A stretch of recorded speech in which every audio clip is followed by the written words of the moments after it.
بسم اللہ الرحمن الرحیم نحمدہ ونصلی علی رسولہ الکریم اما بعد۔ ایک بہت ہی اہم سوال میراث کی تقسیم کے متعلق کیا گیا ہے، اور یہ مسئلہ عام طور پر میراث کی تقسیم میں بہت زیادہ پیش آتا ہے۔ چنانچہ سوال یہ ہے کہ ہمارے نانا جان نے ایک جگہ خریدی تھی۔ اس وقت نانا کی تمام اولادیں چھوٹی ہی تھیں۔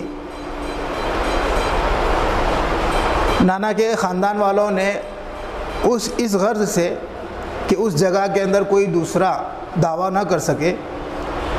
اس جگہ میں نانا کا نام لگانے کے بجائے ہمارے ماموں یعنی نانا کے 2 بیٹوں کا نام لگایا، اور نانا کی جو لڑکیاں یعنی ہماری والدہ اور خالائیں تھیں ان کا نام نہیں لگایا گیا۔ اب میراث کی تقسیم میں بات یہ ہو رہی ہے، ماموں جانوں کا کہنا یہ ہے کہ اس جگہ میں چونکہ ہمارا نام ہے اس لیے یہ پوری جگہ ہماری ہے۔ تو سوال یہ ہے کہ وہ جگہ جو نانا نے خریدی تھی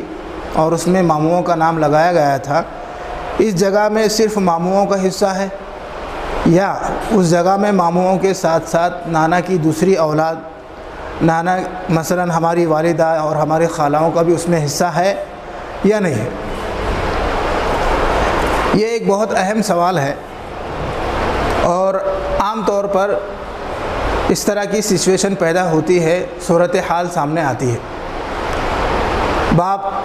کوئی بھی پراپرٹی خریدتا ہے اور لڑکوں کے نام کر دیتا ہے، آگے چل کر یہی چیز جھگڑے کا سبب بنتی ہے، دیگر وارثین کے حق کے مارنے کا سبب بنتی ہے، اور جن لوگوں کا نام ہوتا ہے وہ لوگ دیگر وارثین کو حصہ دینے کے لیے بالکل تیار نہیں ہوتے، خصوصاً اس لیے بھی کہ ملکی قانون کی وجہ سے ان کا حصہ اس میں لگتا نہیں ہے۔ ملکی قانون یہ ہے کہ جس آدمی کی جگہ پر وہ نام ہے اسی کو حصہ لگتا ہے۔ تو اس طرح کی بہت ساری مرتبہ سچویشن اور صورتحال پیدا ہوتی ہے۔ تو اس سوال کے جواب میں عرض یہ ہے کہ باپ جب کوئی جگہ خریدتا ہے، خریدنے کے بعد جن لوگوں کا نام اس جگہ پر لگایا گیا ہے، تو گویا کہ باپ کی طرف سے یہ ایک ان لوگوں کے لیے ہدیہ ہے، اور ہدیہ اسی وقت کامل اور مکمل ہوتا ہے، اور ہدیے پر اسی وقت شرعی طور پر احکامات جاری ہوتی ہیں جب اس کے اندر 2 شرطیں پائی جائیں۔ پہلی شرط یہ ہے کہ جن لوگوں کا نام لگایا جا رہا ہے، مثال کے طور پر باپ جن بچوں کا نام اس جگہ میں لگا رہا ہے، اس جگہ میں بچوں کا نام لگانے کا اصل مقصد یہ ہو کہ ان بچوں کو وہ مالک بنانا چاہتا ہو، مالک بنانا مقصود ہو۔ کسی اور غرض سے اگر نام لگایا جا رہا ہو، مالک بنانا مقصود نہ ہو، تو اس صورت کے اندر ہبہ تام نہیں ہوتا، ہدیے کے احکامات شرعی طور پر جاری نہیں ہوتے۔ دوسری شرط یہ ہے کہ نام لگانے کے بعد مالک کے طور پر اس کا نام چڑھا دینے کے بعد ہدیہ دینے والا اس چیز کو جو چیز ہدیے میں دی جا رہی ہے، مثلا جگہ کو اپنی ملکیت میں سے نکال کر، اپنی ملکیت سے جدا کر کر سامنے والے کے یعنی جس کو ہدیہ دیا جا رہا ہے اس کے باقاعدہ قبضے میں دے دے۔ نام چڑھا بھی دیا گیا، مالک کے طور پر جو ہے اس کو منظوری بھی دے دی گئی، لیکن ہدیہ دینے والا اپنی ملکیت سے جدا کر کے، الگ کر کے اس کے قبضے میں نہیں دے رہا ہے، تو اس صورت کے اندر ہدیہ تام نہیں ہوتا، اور ہدیے کے شرعی احکامات اس پر جاری نہیں ہوتے۔ تو یہ 2 شرطیں ہیں ہدیہ کے شرعی طور پر کامل اور مکمل ہونے کے۔ ان 2 شرطوں میں سے کوئی بھی اگر شرط نہ پائی جائے تو اس صورت کے اندر وہ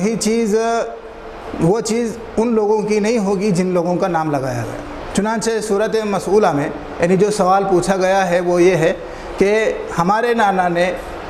زمین خرید کر جو ماموں کا نام لگایا تھا اس کا مقصد یہ تھا کہ کوئی اور دعویٰ نہ کر سکے۔ اس سے بات ثابت ہوتی ہے کہ نانا کا اپنے بچوں کا نام لگانا انہیں مالک بنانے کے غرض سے نہیں تھا، مالک بنانا مقصود نہیں تھا، لہذا پہلی شرط بھی نہیں پائی گئی۔ اور نانا نے اپنی زندگی میں